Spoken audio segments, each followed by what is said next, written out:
Hey everybody, it's Jason with Heap of Jeep. Today working on the 1990, the Renix. One of the things I have to get done here before my wife can drive this Jeep is get this turn signal switch fixed. When you turn to the right, it locks in place. When you push it down to the left, doesn't do anything. So something's messed up inside, and we got to get into the internals, and I got a replacement switch for it. It's not as easy as the newer ones where you can do it all from the outside. Today we got to take off the steering wheel and do a whole bunch of junk inside the steering column, so hopefully I don't mess anything up.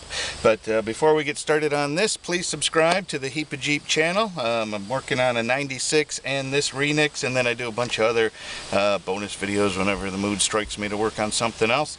And you can check us out online at heapofjeep.com or on Facebook. I'm on Twitter a little bit as well, so please subscribe and we'll get started here. Okay, so this is what we're looking for once we get inside there. And the turn signal handle fits in there somehow and clicks these up and down, and then I also have to figure out how to run the wires and where they run to and things like that. There aren't a whole lot of videos on this, so I'm kind of flying blind, and we're just going to try and figure it out as we go. I know taking the steering wheel off, we're going to need some kind of puller. If you don't have one, I think you can rent them at your auto parts store, AutoZone or Advance or whatever, for free.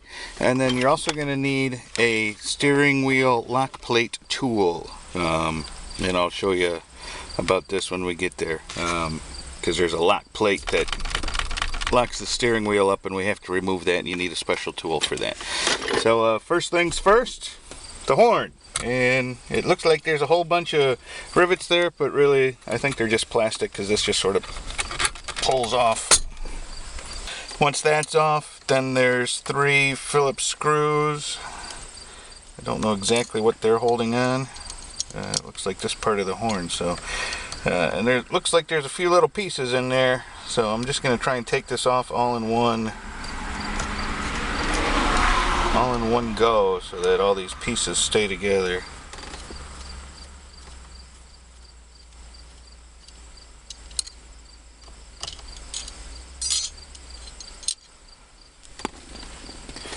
Okay, so that's that. There's a little ring in there.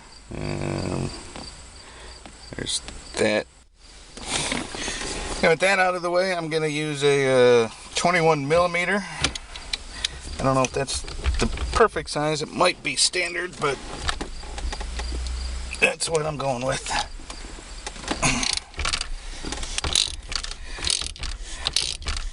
And an extension helps, because the steering wheel is sticking out.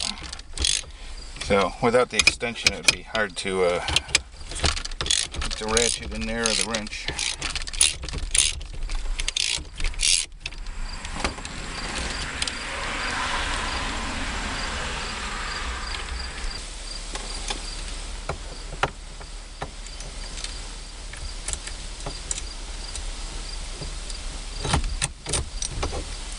So I've got the puller in place, and I'm taking a Sharpie and just kind of marking where the steering wheel is set now, so that when I put it back on, it's going to be in the same spot.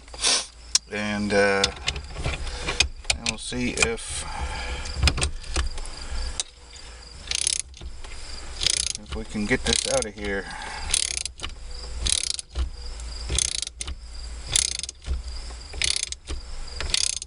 Bolts are a little long, but hopefully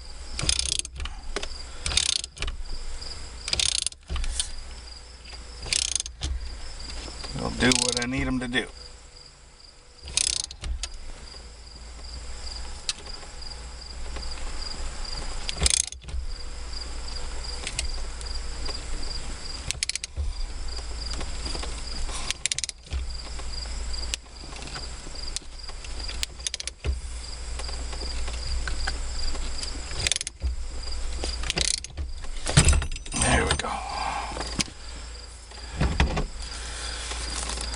Steering wheel off, yay!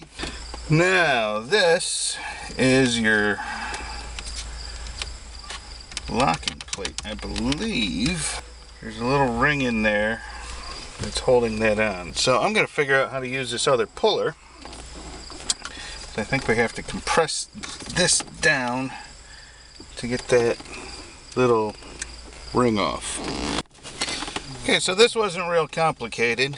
Came with two of these little sleeve things. Just found the one that fit and screwed it on.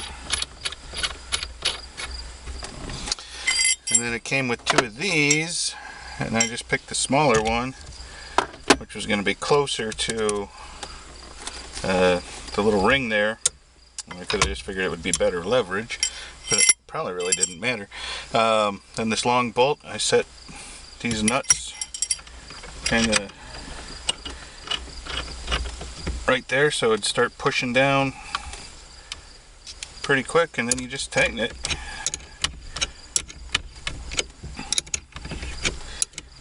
Until it won't tighten anymore.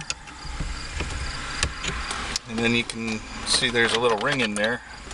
Which these little tools here, I picked these up at Harbor Freight for, I don't know, $2, $3, $4, something like that. They're just little picks. They're like a little bit larger than the dental tool ones, and they have come in so handy. And I'm thinking they're going to come in handy again with this.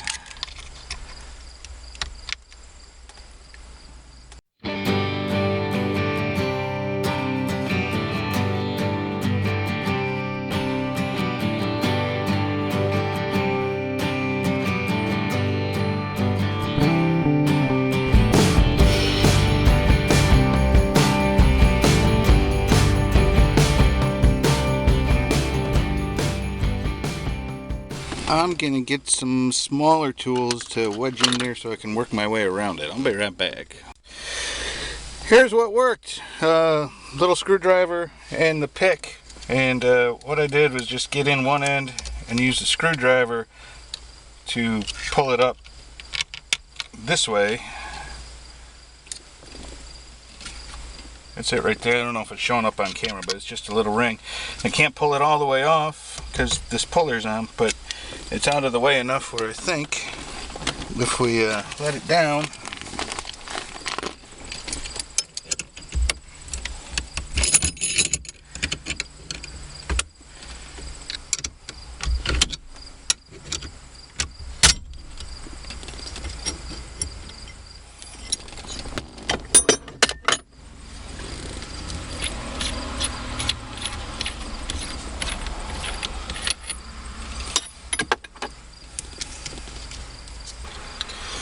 that's what all the fuss was about. So don't lose that. You're gonna need it.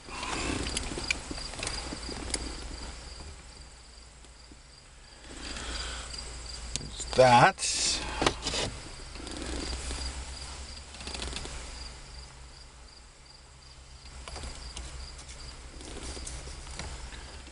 Guess it's not so important how that goes back on. And there's the spring. So here we go. This is what we need to get out of here. You can see it clicks one way and doesn't click the other way.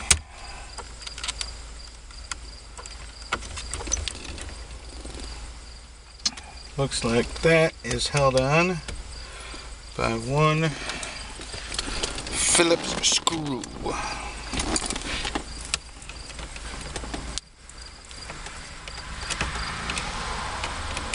There's 3 screws holding this on, so let's see.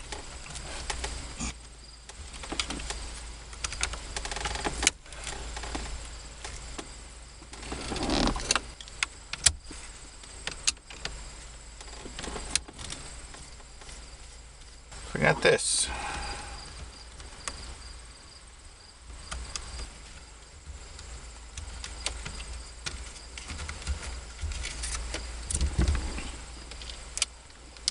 Alright, so there it is on there.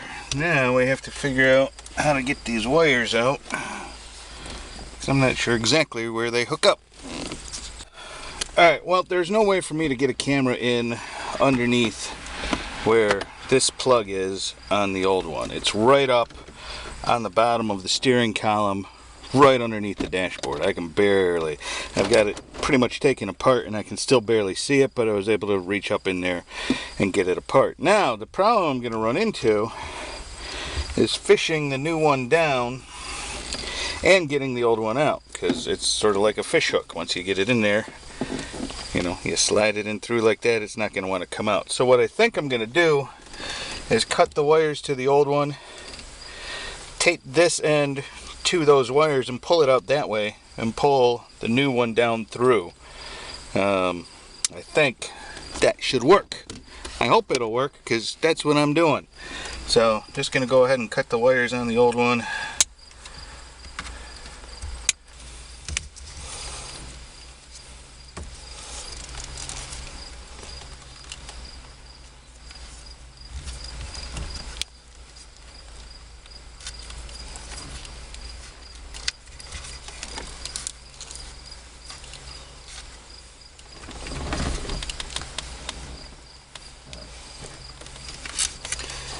And well, hopefully that's enough, because I'm sending her down.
That didn't work.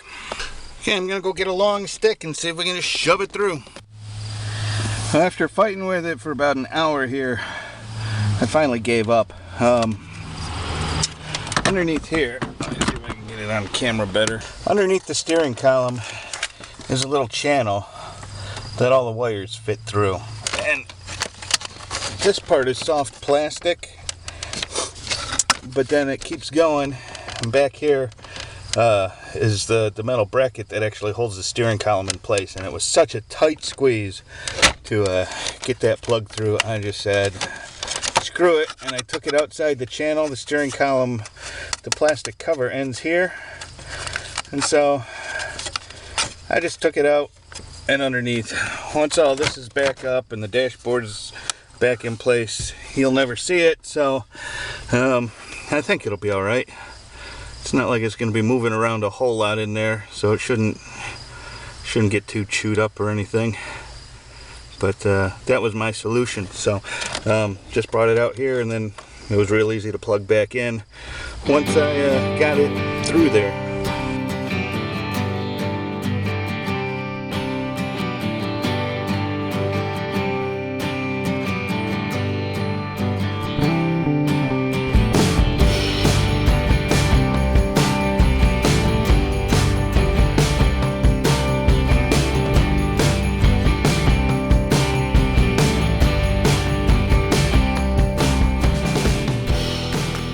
So if I did everything correctly, we should be able to turn right. Good. And we should be able to turn left. Ooh. Not as smooth as I'd like, but it's doing it at least. So I'm going to go hook up the battery real quick and actually test to make sure I've got it hooked up right before I put everything all back together. Okay, so I've got the right turn signal. Click, click, click, click. Left turn signal. The light's staying on, but it's not flashing. So either I've got a flasher problem or something's not quite right. But I don't think it's within here, because it's it's staying locked now. So that was what I wanted to solve here.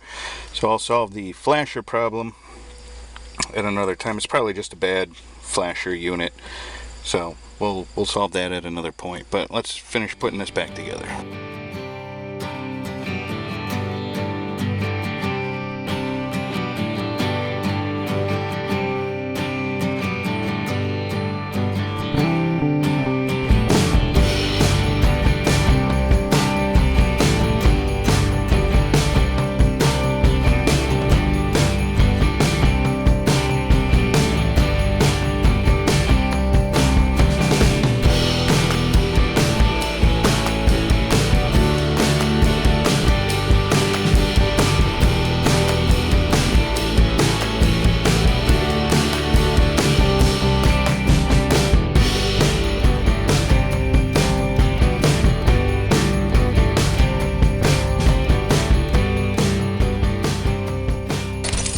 Test to make sure that that unlocks when I turn the key.